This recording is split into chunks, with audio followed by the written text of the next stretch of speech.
Dentro da física clássica, nós temos o estudo da mecânica, que é uma das partes da física. Na mecânica, nós estudamos os mais variados movimentos, desde o movimento, por exemplo, de uma formiga passeando pelo chão, até o movimento de translação da Terra ao redor do Sol. A mecânica ela é dividida em duas partes. Uma delas, que é o motivo do nosso estudo nesse tópico, que seria a cinemática, onde a gente apenas estuda os movimentos por eles existirem. E a dinâmica, que é onde a gente estuda as causas, os motivos que levaram um determinado movimento a acontecer ou até a ausência dele, ou seja, por que um objeto está em repouso. E aí, a gente tem então um exemplo bem prático, além desses dois exemplos que estão aqui na tela, nós temos um outro exemplo que é bem mais prático para a gente poder fazer a compreensão, que seria, por exemplo, você deixar cair uma caneta de uma certa altura e tal. O que vai acontecer?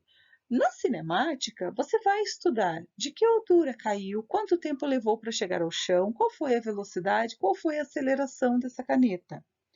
Já na dinâmica, você pode ter, além dos estudos da dinâmica, você também pode fazer análise de por que a caneta caiu, qual foi a energia potencial que essa caneta tinha antes de cair. E depois que essa caneta caiu, começou a cair, desculpa, que tipo de energia foi transformada, qual foi a força que impeliu essa caneta a cair para o chão e assim por diante. Voltando ao estudo da cinemática, então, para a gente poder fazer a análise, né, da posição, da velocidade, da aceleração dos corpos, primeiro a gente tem que estudar e compreender quais são os entes formadores da cinemática. Como é que eu consigo detectar o movimento ou não? E quais são, vamos dizer assim, os referenciais que eu vou adotar para determinar o tipo de corpo que eu estou analisando e o tipo de movimento que eu também devo analisar. Então, dentro da cinemática, então nós temos o ponto material, que, como está escrito aqui, é todo corpo cujas dimensões não interferem no estudo de um determinado fenômeno. O que significa isso? Imagine você que precisa fazer o desenho, né, a transposição de um pedaço do céu à noite, onde tem várias estrelas. Como é que você vai conseguir fazer o desenho das estrelas se o teu pedaço de papel ele é muito menor do que o tamanho do céu que você está vendo? Qual é o tipo de representação que você vai fazer para a infinidade de estrelas que você vê no céu? Geralmente, como é que faz? Através de pontos. Você vai desenhar pontos naquele céu para poder representar aquelas estrelas que você está vendo. Isso é chamado de ponto material. Basicamente, o que significa isso? Em palavras mais, vamos dizer assim, mais práticas. Todo objeto que você representa como um ponto em relação a um pano de fundo muito maior, sempre vai ser um ponto material. O corpo extenso, ele já é um complemento, vamos dizer, do ponto material. Ele tem as dimensões que interferem no estudo do fenômeno estudado. Ou seja, se você tivesse que fazer um desenho novamente, agora você faria o desenho de um objeto um pouco maior. Imagine, por exemplo, o céu que você desenhou no slide anterior com aquele monte de estrelas. Se a lua estiver cheia e tiver a superlua, o teu desenho, obviamente, não vai ser representado por um ponto. Você vai ter que desenhar a Lua de uma forma um pouco diferenciada em relação às estrelas que você enxerga, apesar de a Lua estar muito mais próxima do que as estrelas em relação ao teu referencial, que é a tua casa, ou seja, um espaço aqui na Terra. Existe uma outra forma que a gente pode fazer uma relação entre ponto material e corpo extenso para um mesmo objeto. Vamos pegar um exemplo, então, aqui de Caxias do Sul. A gente tem o aeroporto, o Cantergiani. Me desculpem se eu não falei direito, mas eu me enrolo um pouquinho para falar essa palavra, né? Mas, de toda forma, o nosso aeroporto regional aqui de Caxias, ele tem voos frequentes de Caxias para São Paulo. Agora imagine vocês que um avião está decolando de Caxias em direção a São Paulo. Quando ele já está no ar, você consegue ainda, se você estiver próximo, consegue ainda detectar a cor do logotipo da marca do avião, consegue identificar qual é a empresa, né, a fabricante ou a dona, no caso, desse avião. Você consegue enxergar as asas, você consegue verificar as janelas, só que com o passar de alguns segundos, até de repente 1 ou 2 minutinhos, você já não consegue mais enxergar esse avião no céu com tantos detalhes. O que vai acontecer? Essa riqueza de detalhes foi ficando para trás, por quê? Porque o céu continua sendo o mesmo, ou seja, tem o mesmo tamanho. Porém, esse avião já se distanciou o suficiente de você para que você consiga representá-lo como um corpo extenso. E aí, aquele avião que antes, quando você observou todos os detalhes que foram falados aqui, era um corpo extenso, agora ele passa a ser um ponto material. Um outro exemplo que a gente pode tomar, bem prático para isso, é um barquinho que está saindo de um porto ou de algum local que está atracado próximo do mar, e aí depois de um certo período você já enxerga esse barquinho lá no horizonte apenas como um ponto material.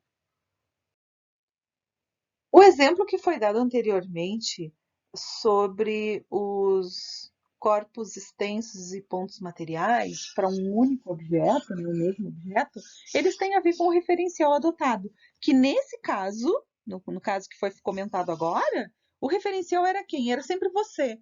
Era tudo em direção a você, ou seja, a distância que aquele objeto tinha em relação a você. O referencial ele é muito importante para a gente determinar se um corpo está em repouso ou se está em movimento. Um exemplo, uma pessoa ela pode estar em repouso em relação à Terra, ao planeta Terra, mas ela pode estar em movimento em relação à Lua. A Lua ela não faz o mesmo movimento de translação que seria igual ao movimento de rotação da Terra. Por isso que a gente não enxerga a Lua todos os dias, sempre no mesmo lugar. A gente enxerga ora num lugar, ora no outro, e assim por diante. Ora a gente enxerga a Lua minguante, ora cheia, e assim por diante, tá? Então, um outro exemplo. Você pode estar agora, nesse momento, sentado atrás de uma cadeira, desculpa, atrás de uma mesa, sentado em uma cadeira atrás de uma mesa, né? Você pode estar lendo esse texto e ouvindo as minhas palavras muito bem sentadinho, em repouso em relação à tua casa. Porém, se uma pessoa estivesse na estação espacial ou então estivesse lá na Lua e te observasse, porque ela está desconfiada que aconteceu alguma coisa contigo e ela está ali só te espionando, essa pessoa com certeza não vai te espionar 24 horas por dia. Por quê? Porque o movimento que ela vai ter lá em cima é diferente do teu movimento de rotação, porque você faz o mesmo movimento de rotação da Terra. Então, o que vai acontecer? Em relação àquela pessoa que está lá na Lua ou na estação espacial, você estará se movendo, mas em relação ao planeta Terra e à tua casa, você estará em repouso. Mas o que significa movimento e repouso? Ok? Vamos tomar como exemplo quando a gente está sentado dentro de um carro que está em movimento, ou seja, você está viajando, está passeando para algum lugar, o que nesse momento agora vai ser meio complicado, né? Porque devemos permanecer em casa, né? Mas vamos supor que tudo isso vai passar e, obviamente, você vai passear por aí algum dia. O que vai acontecer? Você vai estar dentro de um carro sendo conduzido por uma pessoa e esse carro estará em movimento. Mas em movimento a quê? Aí é que está a questão. Ele vai estar em movimento aos objetos que estão fora do carro. Tudo que estiver dentro do carro está em repouso. Em relação a quê? Em relação ao carro. Mas o que está fora está em movimento. Então, você, dentro do carro bonitinho, você poderá estar em movimento em relação a uma pessoa que está te observando do lado de fora desse carro. O carro passa pela pessoa, mas em relação a você que está sentado dentro do carro, Quem passou, na verdade, foi a pessoa. Então, sempre depende do referencial que você adota para determinar o repouso ou o movimento de uma pessoa. A gente tem até um exercício numa das listas, eu acho que é na lista obrigatória, que fala sobre o Abelardo e a Luísa. A Abelardo e a Heloísa, desculpe. A Heloísa está sentada dentro de um ônibus e uma pessoa está na frente dela sentada também. Esta pessoa que está na frente da Heloísa, ela está em repouso em relação ao quê? A qualquer pessoa que está dentro do ônibus. Por quê? Porque a Heloísa, ela sempre vai enxergar a pessoa no mesmo local. No mesmo local, apesar de o ônibus estar se movimentando. Agora, se você estiver observando a Heloísa e essa outra pessoa do lado de fora desse ônibus, para você, a Heloísa e o outro passageiro estarão em movimento. Por quê? Porque o ônibus está em movimento levando aquelas duas pessoas juntas. A trajetória é um outro ente da cinemática muito importante para a gente poder fazer um tipo de roteiro para que o movimento exista ou não. A trajetória é sempre representada por uma linha pontilhada ou uma linha tracejada apenas para induzir a pessoa que está lendo ou algum outro tipo de verificador do roteiro que foi feito, ou seja, a trajetória que será tomada ou que já foi tomada para que o movimento aconteça. Essa trajetória ela sempre tem que ter dois pontos fixos, que seriam os pontos de saída e os pontos de chegada. E a partir disso é feito o trajeto, o roteiro, a rota por onde o movimento vai ocorrer. Um exemplo ótimo, né, que a gente pode pensar nisso é o que vocês estão vendo aqui na imagem. Se vocês observarem, as pessoas estão deixando pegadas ali na neve apenas para. Ali não dá, na verdade, para ver se é neve ou se é areia, mas de toda sorte, nas duas situações acontece o mesmo fenômeno.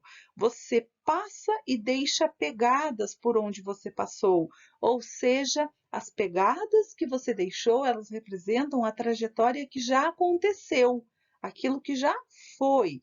Existe também a trajetória futura, que seria o quê?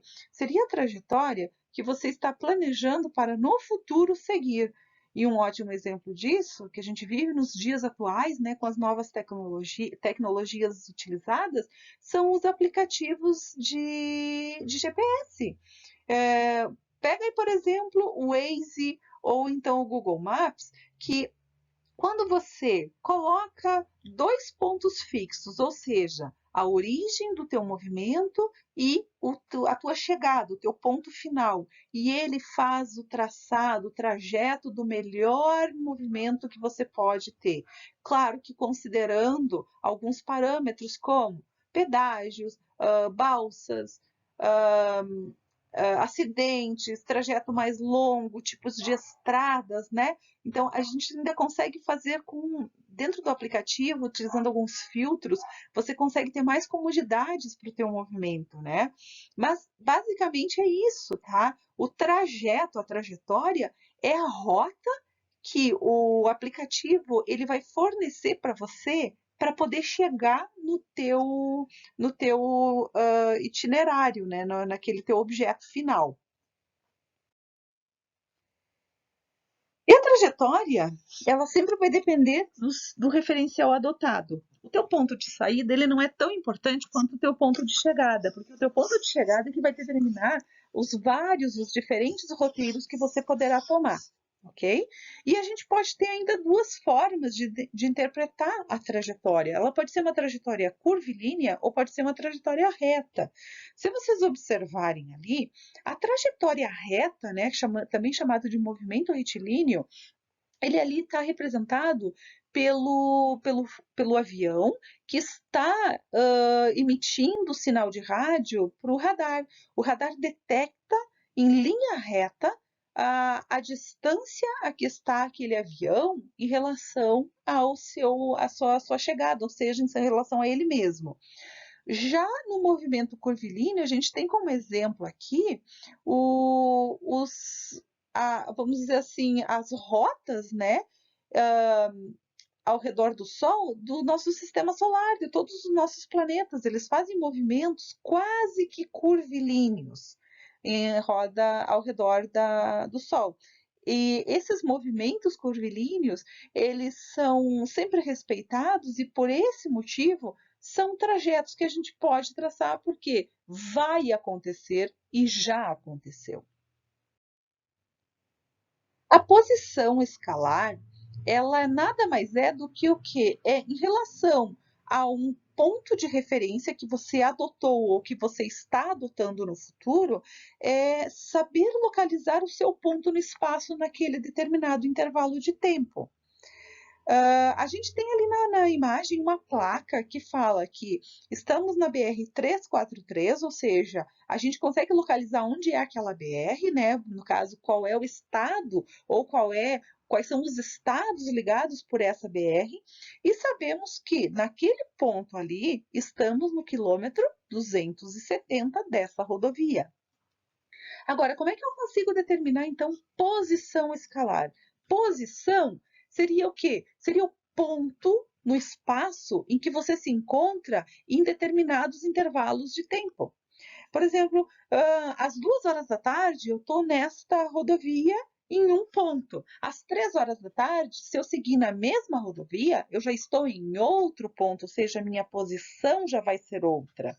Posição é sempre um ponto, é onde eu parei naquele momento. A partir do momento, no instante seguinte, no momento seguinte, eu já não estarei mais na mesma posição, já estarei ocupando outra posição. A gente tem um exemplo ali, ó. Partindo de uma viagem, para uma viagem do quilômetro 100 desta rodovia, agora o condutor se encontra passando pelo quilômetro 270, ou seja, ele estava no quilômetro 100 há algum tempo atrás. Neste momento, ele está no quilômetro 270 dessa rodovia. Deslocamento. O que é deslocamento? É o espaço percorrido por um corpo em relação sempre ao ponto de início ou então ao ponto final de um determinado caminho, de uma trajetória, né? E sempre vai ser a menor distância, tá? Entre o ponto de partida e o ponto de chegada, mas sempre com trajetória em linha reta. Frisem isso que é muito importante.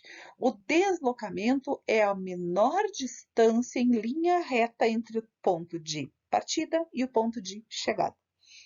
Se vocês observarem, nas duas imagens que a gente tem aqui embaixo, vamos pegar essa imagem colorida, onde a gente tem a distância, o espaço percorrido, ou seja, se eu tivesse que fazer algum tipo de trajeto, né, tivesse que sair do prédio para ir até a casa, eu teria que andar por aquela trajetória sinuosa que está aqui marcada em preto, que tem 50 quilômetros. Porém, em linha reta, eu consigo enxergar do prédio a casa a 30 quilômetros de distância. Esses 30 quilômetros seriam o deslocamento. Vocês observem que ele é um deslocamento em linha reta. Isso significa que é esse movimento aqui, ó, se vocês observarem, tá? O que significa isso? Que a nossa trajetória, como está escrito aqui em cima, tá? Ó, é efetivamente a menor distância, sempre em linha reta, entre o ponto de partida e o ponto de chegada. A gente tem outro exemplo, é um exemplo um pouco mais raro, né? Mas é um exemplo que dá uma certa confusão, porque às vezes a gente não consegue entender como que acontece isso, né? Nesse exemplo, a gente também tem é um exemplo de deslocamento. Essa imagem, ela mostra, é uma imagem real, onde ela mostra o trajeto que os atletas deveriam fazer na maratona de Curitiba, que ocorreu o ano passado, em 2019. A linha de partida aqui, ela coincide com a linha de chegada. exatamente a mesma, ou seja, o atleta ele sai de um ponto, ele faz um monte de voltas pela cidade até completar os 42 quilômetros e chega no mesmo ponto onde ele saiu, ou seja, coincidiu de ponto de saída e ponto de chegada serem iguais. Nesse caso, qual foi o meu deslocamento? Foi zero. Isso mesmo, zero. Por quê? Porque o que acontece é que a regra diz que a interpretação do deslocamento é a menor distância em linha reta entre o ponto de saída e o ponto de chegada. Nesse caso, foi zero, porque ele chegou e saiu do mesmo lugar. Então, são casos que exigem do leitor que ele observe esses pequenos detalhes, porque acaba sempre gerando uma certa confusão. Ele confunde, ele vai dizer, mas como assim? Quer dizer que eu andei, andei, andei e no final das contas meu deslocamento foi zero? Isso mesmo. Andar não significa que você tem deslocamento diferente de zero.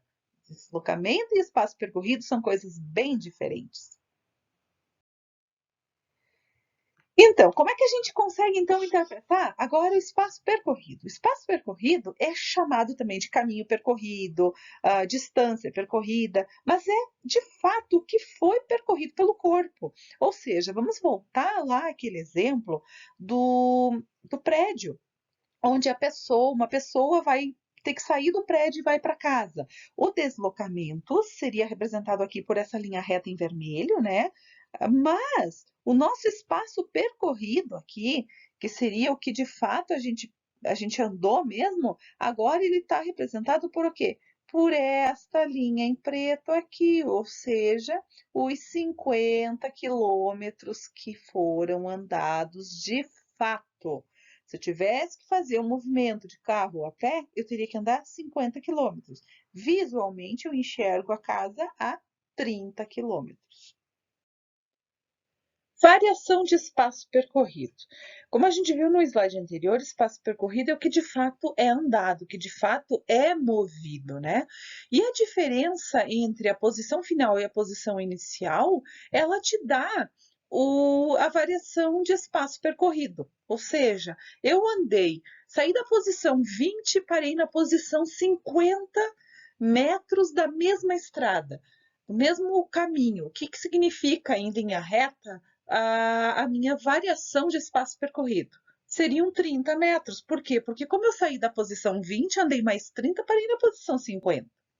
Aí a gente tem um exemplo ali de um ciclista que está fazendo movimentos sucessivos, passando por A, B e C. Contudo, no primeiro trajeto, ele vai de A a C. E de A a C, se a gente observar bem, a gente tem 1.000 metros menos 200. Essa primeira parte aqui, se vocês observarem. Agora, a segunda parte, o que ele faz? Ele faz um movimento inverso, ele inverte o sentido do seu movimento e volta do 1.000 para o 600. O que significa isso? Que o nosso espaço percorrido seriam o quê? Seriam os 800 metros que a gente tem de movimento na ida e mais os 400 metros na volta. Isso dá quanto? Dá 1.200 metros. Espaço percorrido seriam 1.200 metros, ok? Porque é o que de fato foi andado. Agora, quanto é que daria o deslocamento desse tipo de movimento? Observe que ele saiu da posição 200 e ele parou o seu movimento na posição 600. Qual seria então o deslocamento? 600 menos 200, 400 metros. Isso mesmo, o deslocamento seria 400, ou seja, no início do seu movimento ele estava na posição 200. Andou, andou, andou, e depois, quando encerrou seu movimento, estava na posição 600. Então é isso, galera. Espero que vocês tenham gostado. Se caso vocês não conseguiram entender, me contactem e aguardem os próximos capítulos. Ok? Bons estudos!